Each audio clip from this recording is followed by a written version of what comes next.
안녕하세요. NLP 코기입니다.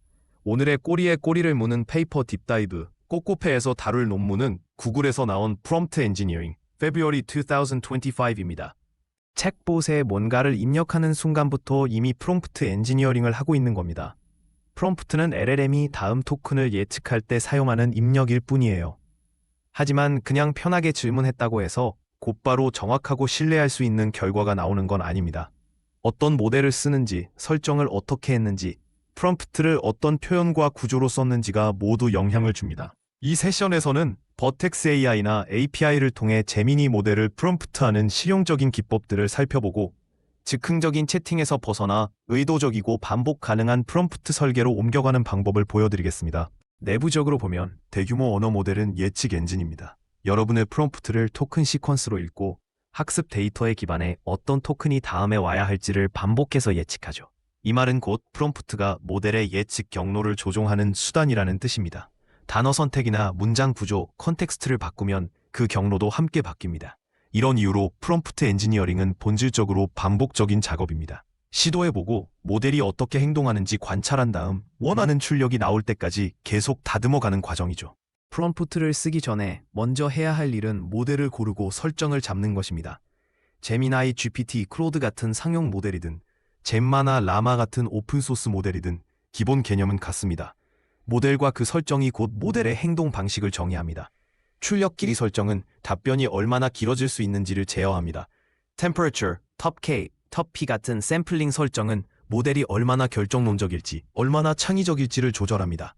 그리고 토큰이 많아질수록 연산량, 지연 시간, 비용이 모두 늘어나기 때문에 이런 설정 역시 프롬프트 엔지니어링의 일부이지 나중에 대충 정하는 옵션이 아닙니다.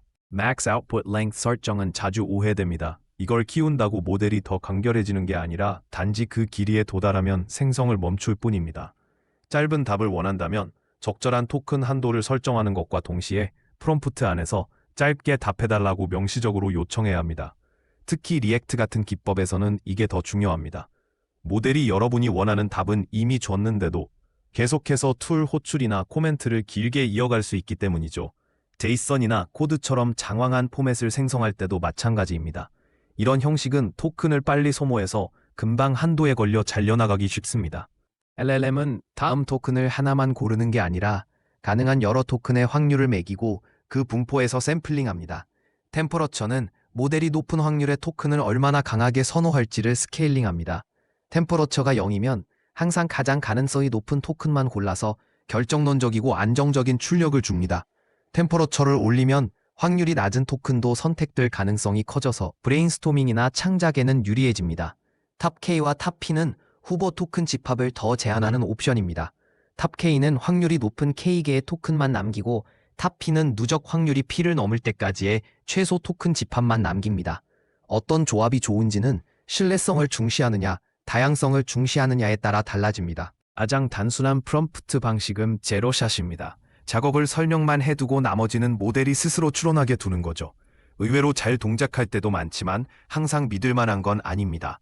원샷 프롬프트는 입력과 원하는 출력 예시를 하나만 추가하는 방식인데 이것만으로도 모델이 패턴을 훨씬 잘 잡아냅니다. 퓨샷 프롬프트는 여기에 예시를 여러 개 더 붙이는 겁니다. 프롬프트 안에 작은 훈련 세트를 넣어주는 느낌이죠. 분류, 추출, 포매팅 같은 많은 작업에서 퓨샷 프롬프트는 정확도와 일관성을 크게 끌어올릴 수 있습니다. 요즘 LLM API들은 프롬프트를 여러 부분으로 나누어 다루는 경우가 많습니다. 시스템 프롬프트는 전체적인 행동 방식을 정합니다. 예를 들어 안전기준, 말투, 모델이 해도 되는 일과 하면 안 되는 일 같은 것들이죠. 롤 프롬프트는 모델이 어떤 역할을 해야 하는지를 알려줍니다. 예를 들면 보안 분석가, 여행 가이드 같은 역할입니다. 컨텍스트 프롬프트는 모델이 참고해야 할 구체적인 정보를 제공합니다. 문서, 이메일, 데이터베이스 조회 결과 같은 것들이 여기에 들어갑니다. 이런 레이어들을 잘 설계하면 모델이 무엇을 답하는지만이 아니라 어떻게 추론하고 어떤 정보에 의존할지도 함께 제어할 수 있습니다. 스텝박 프롬프트는 단순하지만 강력한 트릭입니다. 바로 답을 요구하는 대신 먼저 한 발 물러나서 문제를 더 높은 수준에서 설명해달라고 요청하는 거죠. 예를 들어 먼저 이 질문이 실제로 무엇을 묻는지 설명하고 그 다음에 답해줘 라고 말할 수 있습니다. 이렇게 하면 모델이 세부 사항으로 바로 뛰어들기 전에 작업을 추상적으로 재구성하도록 유도할 수 있습니다. 연구에 따르면 이런 식의 추상화가 추론의 질을 높이고 피상적인 패턴 매칭에 그치는 취약한 답변을 줄이는 데 도움이 됩니다. Chain of Thought Prompt는 모델에게 추론 과정을 드러내달라고 명시적으로 요청하는 방식입니다. 곧바로 답을 내놓으라고 하기보다 단계별로 생각하게 하거나 최종 답을 말하기 전에 이유를 설명하게 하는 거죠. 이렇게 하면 여러 단계의 논리가 필요한 작업, 예를 들어 수학 소수령 문제나 미묘한 기준이 있는 분류 작업에서 성능이 크게 좋아지는 경우가 많습니다. 실무에서는 최종 답이 추론 과정과 명확히 구분되도록 프롬프트를 설계하는 게 좋습니다.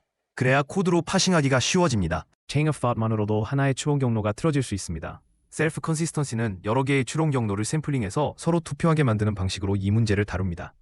같은 프롬프트를 템퍼러처를 0이 아닌 값으로 여러 번 돌려서 각 실행의 최종 답을 모은 다음 가장 자주 등장하는 답을 선택합니다. 논문에 나온 이메일 분류 예시에서는 서로 다른 추론 체인이 이메일을 important 또는 not important로 번갈아가며 라벨링했습니다. 하지만 여러 번 실행한 결과를 합치면 정답인 important가 다수로 남게 됩니다. 이런 생각들의 앙상블은 한 번의 실행보다 더 신뢰할 수 있는 답을 주는 경우가 많습니다. Chain of Thought는 시작부터 끝까지 하나의 직선형 추론 경로를 따릅니다. Tree of Thoughts는 이 아이디어를 일반화해서 여러 개의 추론 가지를 동시에 탐색하고 별로 좋아 보이지 않는 경로는 중간에 되돌아가는 방식입니다. 시각적으로 보면 COT는 일직선으로 이어진 생각의 흐름이고 TOT는 각 노드가 부분 해법인 가지치기 된 나무 구조라고 볼 수 있습니다. 이 그림은 그런 대비를 보여주면서 왜 Tree of Thoughts가 더 복잡하고 탐색적인 작업을 처리할 수 있는지에 대한 배경을 깔아줍니다. Tree of Thoughts는 Chain of Thought을 탐색 문제로 바꿔서 생각합니다. 하나의 직선형 체인에 바로 올인하는 대신 모델이 여러 개의 부분적인 생각들을 생성하고 그것들을 평가한 뒤 어떤 가지를 더 확장할지 결정합니다. 트리의 각 노드는 일관된 추론 덩어리입니다. 이렇게 탐색하고 가지를 쳐내고 필요하면 되돌아가면서 TOT는 퍼즐, 계획 수립, 조합 최적화 같은 탐색이 필요한 작업을 단일 직선형 추론보다 훨씬 효과적으로 풀 수 있습니다. React는 Reason and Act의 줄임말입니다. 모델이 텍스트로만 생각하는 게 아니라 추론 단계와 실제 행동, 예를 들어 검색 API 호출이나 코드 실행을 번갈아가며 수행하는 패턴입니다. 루프는 이렇게 돌아갑니다. 모델이 지금 무엇이 필요한지 생각하고 툴을 호출하고 결과를 관찰한 다음 다시 생각하는 식이죠. 메탈리카 예시에서는 에이전트가 각 멤버의 자녀 수를 검색하고 내부 카운트를 업데이트하고 마지막에 총합을 반환할 때까지 이 과정을 반복합니다. 이런 패턴이 웹 브라우징, 데이터베이스 질의, 워크플로 오케스트레이션이 가능한 많은 LLM 에이전트들의 기본 구조입니다. 좋은 프롬프트를 손으로 일일이 쓰는 일은 꽤 번거롭습니다. 오토마틱 프롬프트 엔지니어는 프롬프트 생성기로 활용하는 접근입니다. 먼저 메타 프롬프트를 하나 만들어서 LLM에게 여러분의 작업에 대한 다양한 후보 인스트럭션을 제안해달라고 요청합니다. 예를 들어 고객이 메탈리카 티셔츠를 주문하는 여러 가지 표현을 만들어달라고 할 수 있죠. 그런 다음 분류나 뮤즈 같은 지표나 작업별 정확도 같은 기준으로 후보들을 평가해서 상위 것들만 남깁니다. 필요하면 조금씩 수정하고 다시 점수를 매기면서 많은 수작업 실험 없이도 점점 더 고품질 프롬프트에 수렴해 갈 수 있습니다. 제미나이 같은 모델은 강력한 코딩 어시스턴트이기도 합니다. 폴더 안에 모든 파일 이름을 바꿔달라처럼 자연어로 작업을 설명하면 바시나 파이썬 스크립트를 생성해 줄 수 있습니다. 기존 코드를 붙여넣고 설명을 요청할 수도 있어서 남이 만든 프로젝트를 인수인계받을 때 특히 유용합니다. 언어 간 코드 변환을 시키거나 에러를 디버깅하고 개선점을 제안해달라고 요청할 수도 있습니다. 논문에서는 전체 예시를 하나 보여줍니다. 바시 리네이머를 생성하고 그걸 설명하게 하고 파이썬으로 번역한 뒤 일부러 깨진 버전을 모델의 도움으로 디버깅하는 흐름까지 다룹니다. 디버깅할 때는 LLM을 아주 빠른 코드 리뷰어처럼 대하면 됩니다. 트레이스백, 문제가 된 코드, 그리고 무엇이 잘못됐는지 디버깅하고 이 코드를 어떻게 개선할지 설명해줘 같은 명확한 인스트럭션을 함께 제공하세요. 예시에서는 모델이 정의되지 않은 투 어퍼케이스 호출을 고쳐줄 뿐 아니라 다른 문제점들도 짚어주고 더 견고한 구현을 제안했습니다. 다만 LLM은 실제로 코드를 실행하거나 여러분의 환경을 완전히 이해할 수는 없기 때문에 제안된 내용을 직접 읽고 테스트하고 검증하는 과정은 여전히 필요합니다. 프롬프트는 텍스트에만 국한되지 않습니다. 제미나이 같은 멀티모달 모델은 텍스트와 함께 이미지, 코드, 기타 포맷을 입력으로 받을 수 있습니다. 예를 들어 스크린샷을 보여주고 UI 피드백을 요청하거나 차트를 보여주고 해석을 부탁할 수 있습니다. 기본 원칙은 그대로입니다. 작업을 명확히 설명하고 가능하면 예시를 제공하고 원하는 출력 포맷을 지정하세요. 멀티모달 프롬프트는 단지 모델을 이끌어가는 데 쓸 수 있는 입력의 폭을 넓혀줄 뿐입니다. 가장 강력한 레버 중 하나는 예시입니다. 모델에게 무엇을 하라고 말하는 것에서 그치지 말고 실제로 보여주세요. 분류, 추출, 포매팅 같은 작업에서는 잘 고른 예시 몇 개만으로도 정확도가 크게 올라갈 수 있습니다. 예시가 최종 출력에서 원하는 스타일, 톤, 구조를 그대로 사용하고 있는지 확인하세요. 이 예시들을 모델이 비슷한 입력에서 어떻게 행동해야 할지를 가르치는 작은 내장형 훈련 세트라고 생각하면 됩니다. 복잡하고 장황한 프롬프트는 대개 도움이 되기보다 방해가 됩니다. 여러분이 읽어도 이해하기 힘든 프롬프트라면 모델에게도 마찬가지일 가능성이 큽니다. 짧고 직설적인 문장과 행동을 분명히 드러내는 동사를 쓰는 게 좋습니다. 예를 들어 act, summarize, classify, extract, rewrite 같은 동사들입니다. 논문에서는 뉴욕 방문에 대한 길고 수다스러운 질문을 여행 가이드처럼 행동해줘, 3살 아이와 함께 맨해튼에서 방문하기 좋은 장소들을 설명해줘 라는 간결한 인스트럭션으로 바꾸는 예시를 보여줍니다. 이런 식의 명료함이 결국 성능으로 돌아옵니다. 모델은 마음을 읽지 못합니다. 대화체 톤의 3단락짜리 블로그 글을 원한다면 그대로 구체적으로 말해야 합니다. 콘솔 이름, 회사, 연도, 총 판매량 같은 필드만 중요하다면 그 필드들을 하나하나 명시하세요. 연구에 따르면 모델에게 무엇을 하지 말라고 길게 나열하는 것보다 무엇을 하라고 긍정적으로 지시하는 편이 더 효과적입니다. 제약 조건은 안전이나 정말로 막아야 하는 콘텐츠가 있을 때처럼 꼭 필요할 때만 최소한으로 사용하세요. 명확하고 구체적인 출력 지시는 품질을 끌어올리는 가장 쉬운 방법 중 하나입니다. 실험 단계에서 프로덕션으로 넘어갈 때 거의 똑같은 프롬프트를 여기저기 하드코딩해 두고 싶지는 않을 겁니다. 대신 변수화된 프롬프트를 설계하세요. 예를 들어 당신은 여행 가이드입니다. 이 도시에 대한 사실을 하나 알려주세요. city처럼 쓰는 겁니다. 그러면 애플리케이션이 런타임에 암스터담, 토키오 같은 실제 도시 이름을 끼워 넣을 수 있습니다. 이렇게 하면 프롬프트를 관리하기 쉬워지고 중복이 줄어들며 여러 사용 사례에서 로직을 일관되게 유지할 수 있습니다. 작업을 어떻게 표현하느냐도 중요합니다. 질문 형태로 묻느냐, 진술문으로 말하느냐, 명령형으로 지시하느냐에 따라 실제로는 같은 작업이라도 출력이 달라질 수 있습니다. 퓨샷 예시를 사용하는 분류 작업에서는 클래스들을 항상 같은 순서로 보여주지 말고 섞어주세요. 그래야 모델이 단순한 순서 패턴이 아니라 각 클래스의 실제 특징을 학습합니다. 시작점으로는 예시를 6개 정도 두는 게 좋고 그 다음에는 예시를 늘리거나 줄여보면서 정확도가 어떻게 변하는지 관찰해 볼 수 있습니다. 추출, 랭킹, 분류 같은 작업에서는 자유 형식 텍스트가 오히려 골칫거리가 되는 경우가 많습니다. 대신 제이슨이나 다른 구조화된 포맷으로 답을 달라고 요청해보세요. 이렇게 하면 모델이 정보를 킬드 단위로 정리해야 해서 환각을 줄이는 데 도움이 되고 후속 시스템과의 연동도 훨씬 쉬워집니다. 데이터를 코드로 정렬하고 필터링하고 검증하기가 편해지죠. 단점은 제이슨이 장황하다는 점입니다. 토큰을 더 많이 쓰게 되고 출력 한도에 걸려 잘릴 가능성도 커집니다. 이런 경우 제이슨 리페어 같은 도구를 사용해 잘리거나 잘못된 제이슨을 복구할 수 있습니다.